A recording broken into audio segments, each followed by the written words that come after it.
turn this down. Oh yeah, turn it off if you want to.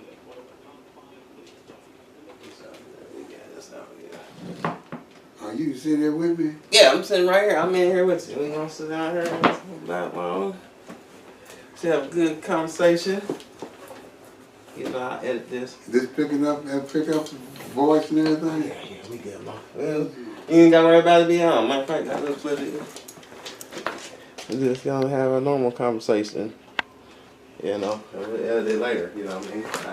That's how I did my first movie. I just I had about 20 hours worth of footage, and I condensed it down into 2 hours. You know, just go through, edit out, you know, empty space, stuff that's not relevant, and then you know, just put it together, splice it together into parts you want. Okay. So, what's the dialogue about? Well, it's your birthday. It's your soul day. You know what I mean? 65 years, alive and strong. I am extremely blessed to even being here on this great day. I would reflect on, you know, our life, Right, and how we unfolded along the way, the many trials, tribulations, and the tests, and the challenges that we had to go through. You know, starting. Go ahead and turn it off. Yeah, that orange button. There we go. Starting really in the a young age. If I can go back to 13 and see the trials, tribulations, and different fears and the things I had to overcome along the way, and didn't understand why I was placed in the condition that I grew up in, and with these strange people that call themselves my kin. And while we had a good time, you know, there was also a lot of bad things. And I really didn't start really feeling life in its fullest until I turned, I guess, 13. And I started moving away from my parents' home, because it was 9 of us. And a majority of my gaining of wealth had to do with me working in somebody's grocery store and taking care of, or help taking care of 9 siblings, brothers and sisters. And then I said, well, I'm doing all this and I'm not being treated accordingly. I can do this on my own. Right. And so I stepped away from the cradle into this thing they call the marvelous life. And therefore, there is where I really made and met my major challenges. You know? Okay, you said you had 9 brothers and sisters? Well, I was 8, 9. and you 9. Yeah, I'm the 9th one. So you are the youngest? No, I'm the oldest. Okay, so you're the first one. Yeah, I'm the first one, firstborn. And it's been they say a road of hell, but when you really look at it, it hasn't really been all that bad, you know. Right. It's all about how you get a drawing. Of course, you know, when you're in the battle, it seems like it's rough. But after the fact that you live to tell the story is another phase or aspect of your growth, and we never looked at it in the context that somebody had our back. Always thinking that we was just lucky, you know, and that we can get away from this and we're going to make the next one a little bit better. And we always had those confrontations, we always had those challenges until... So you got 13, so you were born in what year? 51. 51, so 13 is what, 64? 65. 65. Right. So, yeah, it seems like, okay, 13, there's a lot going on in the world. It's in 1965. Oh, yeah, there, from what, In the neighborhood. and when I really became conscious in 65 was when I got it drawn off of one that they call Muhammad Ali, or Cassius Clay. And like he was like the pivot point of my consciousness. He was knocking ones out, and he said, "I am the greatest." Right. You know? And I had a certain admiration for him because whatever he said out his mouth, he could back it up. That's right. And we didn't look at it as being a tough one. I know looking at Medgar Evers, Malcolm Little, or Malcolm X, or Radford-El,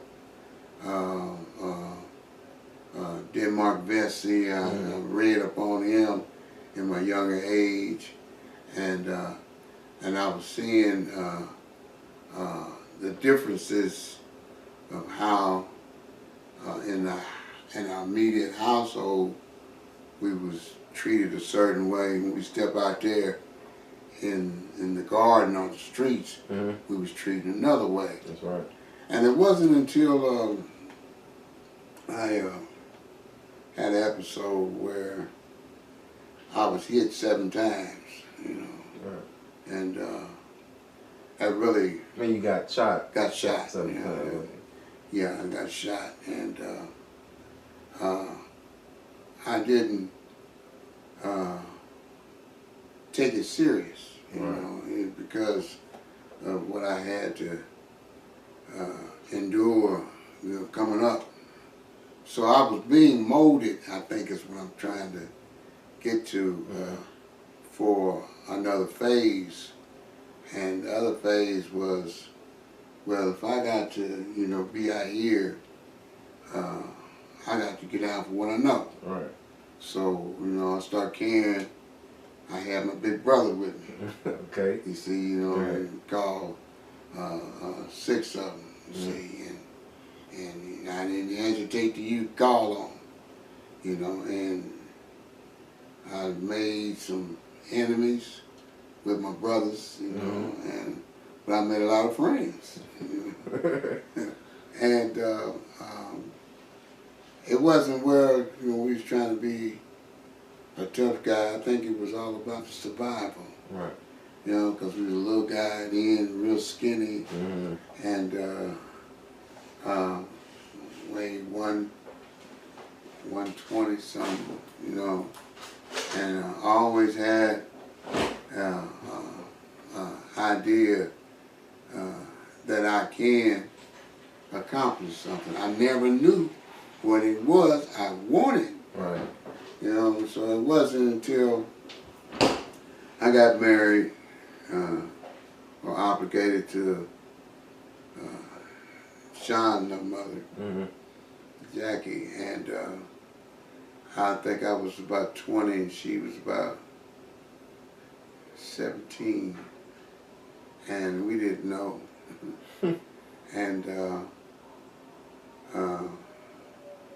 my first daughter was born, Sean, and I didn't know, I didn't understand the responsibilities. Right. At that time, I was still street orientated. The majority of my life was spent in the street, you know, with this female, laying with these females, this, that, and other.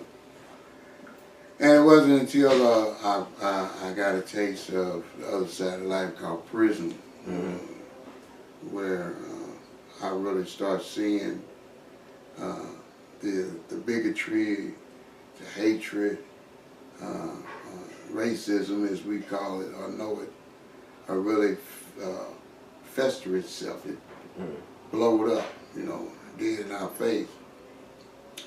And so my whole thing was, I'm not gonna let these ones beat me. I'm gonna beat them. Mm. So I call myself mastering their game. Mm-hmm. And it wasn't until many years later that I found out you can't beat somebody else at their own game. Right. You see, but it took me, make a long story short, a number of years in order to get that lesson in. Right. I had to make 3 falls before, because I kept doing the same thing. You keep doing the same thing, you're going to get the same, you're expecting a different result, but you're going to get the same result.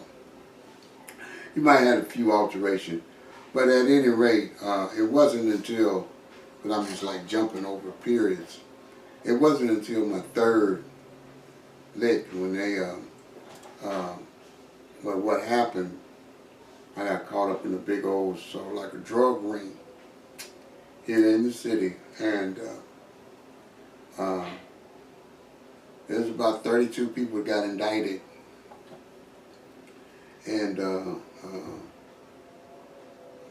ones that I was with, my co-defendants, you know, you hold fast and do this and we're gonna take care of your families and really? And we did that. You know, I've always counted myself as being a soldier. I've always rode alone in the sense that I ain't gonna tell on me. That's right. Know?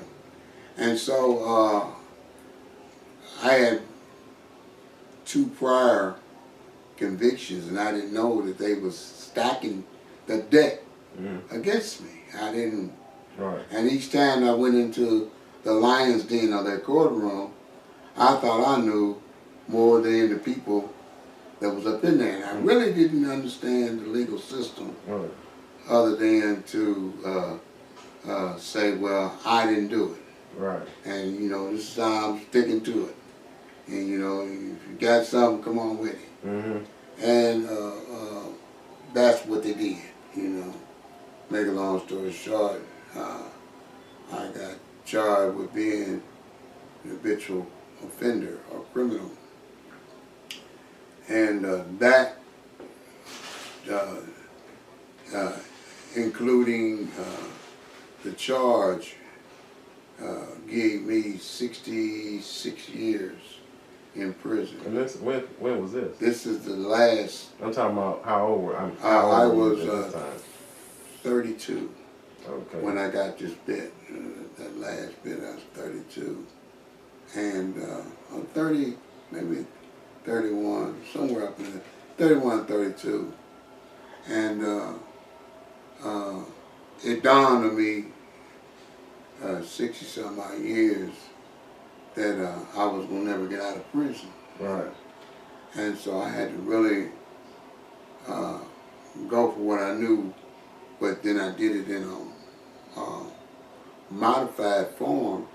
What I mean is that I got into the law. Right. I started learning his law, and I started, my thing was attacking this habitual criminal aspect, and that like tied me into challenging my prior convictions, you see, when none of my convictions were ever guilty pleas. All of them was, we found you guilty, the jury found you guilty. I never had a bench trial. Right. If you're going to send me somewhere, I'm going to make you spend some money. Right. And that was my philosophy. And so my getting up out of prison for me was a little harder because I had vouched state, and they had to make sure everything was concrete, you know, like a seal. Right. So when they put me in the dungeon, it was like, you're never getting out of here. We got you. We go all the way to the Supreme Court. We filed writ of habeas corpus. We did what's that called? It's a special writ that we can file once we file what they call exhaust all your state and federal remedies, you know, and there's no other issue that I filed what they call amicus curiae, which is a friend of the court brief, and they didn't want to hear that. So it wasn't until maybe about 10 years later I'd been isolated, something like 15, 16 years at that time, and they had one of my old priors. It was a robbery, and the prosecution had some evidence that they didn't reveal to us. And so I attacked that conviction on the basis of newly discovered evidence. Well, the trial judge tried to say, well, at this stage, at this late stage, something like 15, 20 years later, the evidence is called a trail in which we could get it's gone, the witnesses, this, that, and other, some deceased, this, that, and other. Well, that's what I'm still doing the time. And so they ended up, it wasn't a real secure issue, but they made my sentence erroneous. It was not an appropriate sentence. So that's what I got it overturned on. And so by me getting it overturned, that left me with 8 years, I think, 8 years. And so it's like a wind down, but I'm still not looking at the fact that I done accomplished something. And so they gave me, say, the courage enough to continue down that path that I was on, but I matured in the process because this is where the prophet stepped in. See, my old man. So you're like in your 40s? I'm right, about 42 at that hour. And my old man, somebody, you never look at people dying, and I never did. And me and my dude was like that, my father. And I put that dude through hell in a hamburger. But I never thought I would never see him this top side of mud again. And much to my amazement and shock, they said he had a heart attack and he wasn't with us no more. And like that was devastating. So I sit there, you never show, I guess you would call it not so much a weak side, but a delicate side of yourself, especially in the prison setting, There's no time for weakness. So I had to do that alone. I had to suffer. So one day, I was in the gym, and one of my arch rivals that I grew up with, a dear friend, but he was an arch rival, because we had a little dispute, and out there in that drug game, and one threw down on me, and he did something that, we were supposed to get back. So he's back, he's up in the prison, Boji, El Worker Bay. And I see this one, and it's all about me, I got to get you back, man, I'm still thinking the Negro. And he said, man, oh, man, it ain't about that, man. What we did, all that is in the past, let's move beyond that. We got to see what these ones are doing to us now. At that time, he got 281 years. And my little flickering 22 years or 20 years is really nothing, drop in a bucket. but this brother's handling it, you know, strong. And we dialogue, you know, when we put away our knives, and but I'm still capturing the Negro mentality because that's how I grew up. You don't trust no one. Right. And so I went to one of their meetings. It was like in the gym, and over the gym's like a top, where all the ones that was boxing, they would get dressed up there, you know. And so I stepped up there, and I was drawing off these ones talking about the prophet. At the time, I'm still what I consider myself to be a devout Christian, you know. Right. And I was playing the drums in their church and stuff. And one on Bay, he said, Mo, he said, it would seem to me that if you got somebody in your house, you need to get that one out of your house and set that one up that truly is about you. Put that one in your house. He's talking about the prophet. Right. And man, what are you talking about, you know? So it really wasn't registering to me because I'm looking at this European as being my Savior, my Lord and Savior, because that's how I was breathed on. And lo and behold, one night I'm sitting there and I'm reading a lesson. I forget what the lesson was. But at any rate, I went to sleep. And all at once, I woke up in a cold sweat. Come find out, you know, 3 days later, I got the call. Said my pops had died, you know. So that's what it was, me waking up in that cold sweat.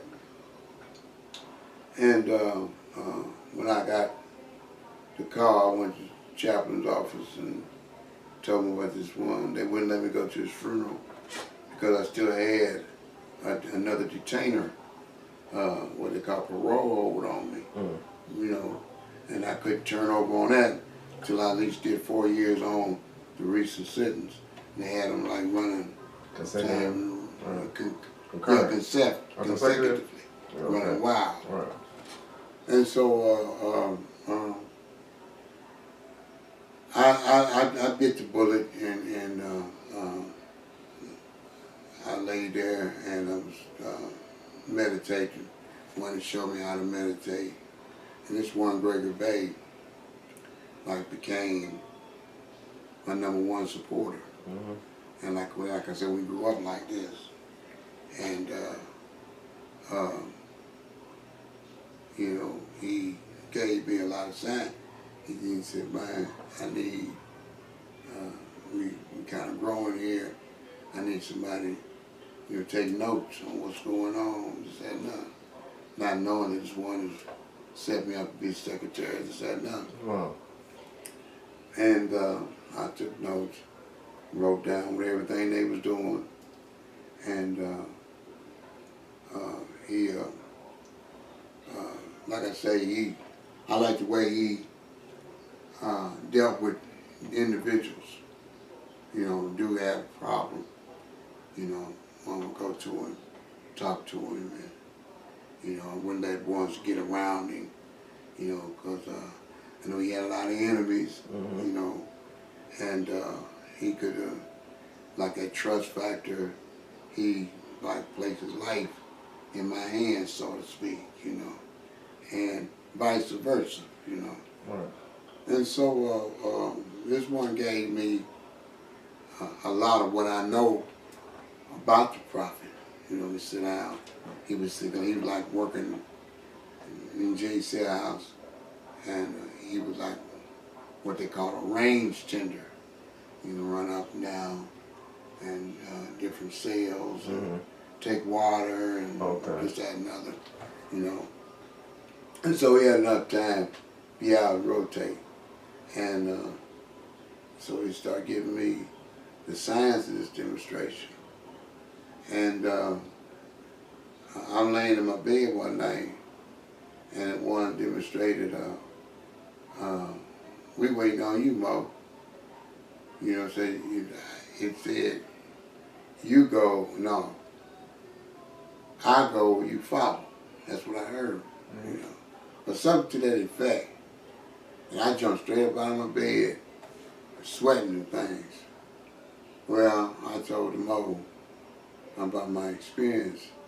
He said, well, you in for a lot of things, Mo, that the prophet has in store for you. You know, you done been through this. Oh yeah, we had the Jay Styles episode prior to that event. And we ended up having to go on TV. What do you mean? Jay Styles, where some couple guys, one of their comrades, I use that terminology, had got beat up by the police, okay. You know, and they left the dude for dead. In the prison? Yeah. Okay. We're in the prison setting. And we were going on our way to Jay Styles, and they had just stabbed these guards, you know, okay. Stabbed about 6 of them, you know. So as we're coming up the walkway to go to Jay Styles, they running across from what they call, like the D.O. stood right there, and Jay Styles is right here, so it's like a round circle. When they coming up out of the D.O., and blood everywhere, you know. They hold knives, and so they like shielded where they can't get shot, you know, because they're inside the prison. So they ended up, just as I got to the guards hall, I couldn't go inside the door, Jay Styles' door, because somebody had locked that. So I went to Jay Styles, and at the Jay Styles, the guard officer opened Jay Styles' door. It's like a back door. And just as I did that, you know, we seen one running and paper flying and smoke was coming up out of cells. What's going on?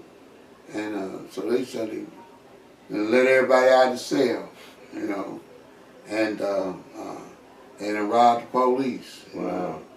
You know, had the police and took the police hostage, took over the cell house. Right.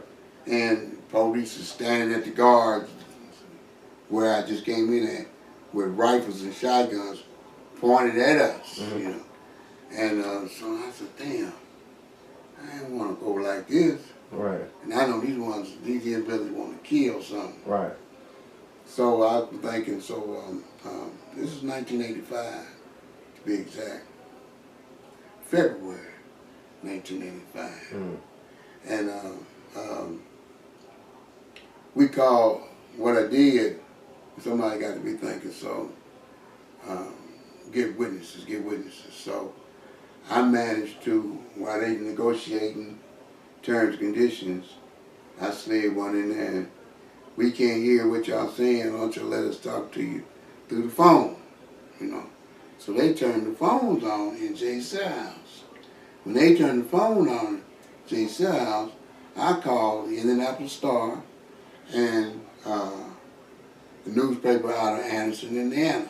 Okay. You know, and they said, y'all stop playing in there. This is a joke, this, that, and that. And I said, yeah, you know, everybody's out on the range. So I said, hey, y'all, I said, they think this is a joke. And so everybody screamed, this ain't no joke, they trying to kill us and woo-woo. So that's the little helicopter and thing come down there, and it's the press. Right. So that saved us from getting killed. Feds come up in there, make a long story short. It was secured at demonstration. And El Grigger Bay, about 4 days later, this is the mother. Islam. Oh, yes, sir. In fact, I found it specifically in 2 men who risked their lives to save the life of a friend February the 1st, 1985. Me and my co-defendant, John Cole, we were where we were supposed to be, which was on the lockup unit at that time, going to a CAB hearing. And there was a disturbance on the lockup unit. The first thing we noticed was the smell of mace. And being that I had already served time on the lockup unit, I knew what that meant, especially when the curtain was pulled. I knew that there was some form of terrorism going on.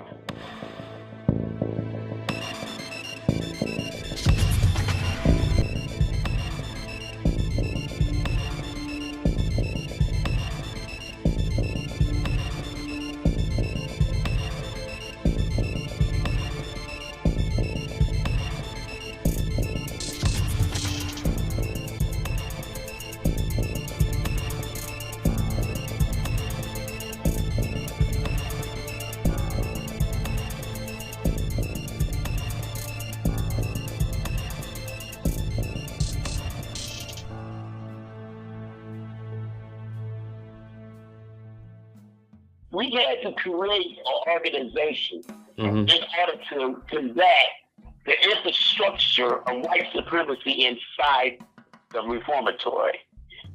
And that organization consisted of raising the consciousness of prisoners, organizing, educating, and educating prisoners to form a self-defense committee.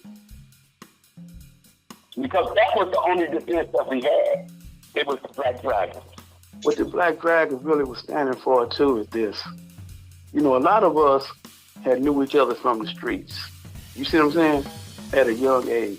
So if you come into prison and you ain't got no help from your family, we would get together and get what we call care packages. Mm-hmm. You know, we get together, you know, I throw in $10 worth of commissary. This person throw in something, you know what I mean, to make sure, you know, because you're just coming in, so you're going to need soap, you're going to need deodorant, you know, you're going to need et cetera, et cetera. So we was trying to touch each other like that, too. We were a new breed of prisoners, you know, we were politicized, you know, we understood, you know, colonialism, you know, and we just had a whole different mindset, and what everybody else was going for, we wasn't going for. And, you know, that probably led to them singling my brother out, Lincoln Love, and beating him like they did. Why does it always feel like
In fact, I found it specifically in two men who risked their lives to save the life of a friend. February the 1st, 1985, me and my co-defendant, John Cole, we were where we were supposed to be, which was on the lockup unit at that time, going to a CAB hearing. And there was a disturbance on the lockup unit. The first thing we noticed was the smell of mace. And being that I had already served time on the lockup unit, I knew what that meant, especially when the curtain was pulled. I knew that there was some form of terrorism going on.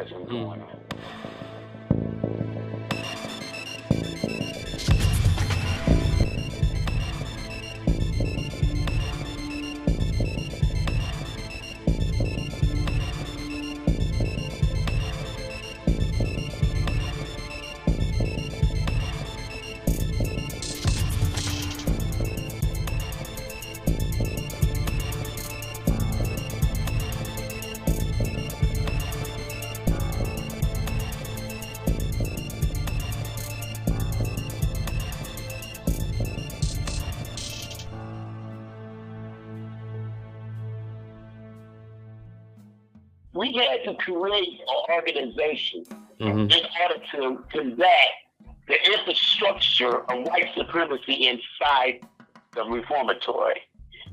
And that organization consisted of raising the consciousness of prisoners, organizing, educating prisoners to form a self-defense committee. Because that was the only defense that we had. It was the Black Dragon. What the Black Dragon really was standing for too is this. You know, a lot of us had knew each other from the streets. You see what I'm saying? At a young age. So if you come into prison and you ain't got no help from your family, we would get together and get what we call care packages. Mm-hmm. You know, we get together, you know, I throw in $10 worth of commissary. This person throw in something, you know what I mean, to make sure, you know, because you're just coming in, so you're going to need soap, you're going to need deodorant, you know, you're going to need et cetera, et cetera. So we was trying to touch each other like that, too. We were a new breed of prisoners, you know, we were politicized, you know, we understood, you know, colonialism, you know, and we just had a whole different mindset, and what everybody else was going for, we wasn't going for. And, you know, that probably led to them singling my brother out, Lincoln Love, and beating him like they did. Why does it always feel like A lot of ones didn't make it to this age. Yeah. So I'm grateful to Allah, and I'm grateful to you, and all of my Moorish kin. Definitely have been a stroke of inspiration to us, and we wouldn't have it no other way. It's a grand occasion. Thank you for that blessing.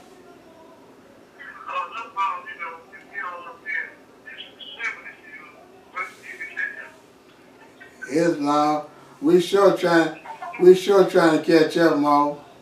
You know, sometimes, you know, you had them meals and bays in their sluggish ways.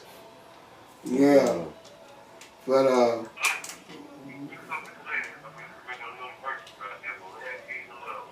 Islam, what time you want me to call in?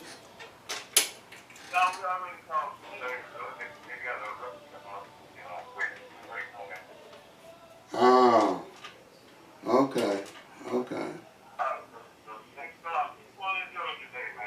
Thank you. Islam. Well, I got your assistant here. It ain't strange. It's just like you being here, so all is well. I got that calm shoe with me. Islam, Chairman.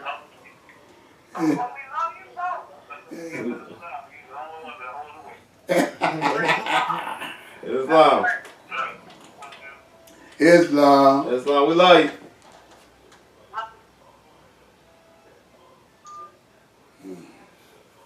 Got to love them. Yeah.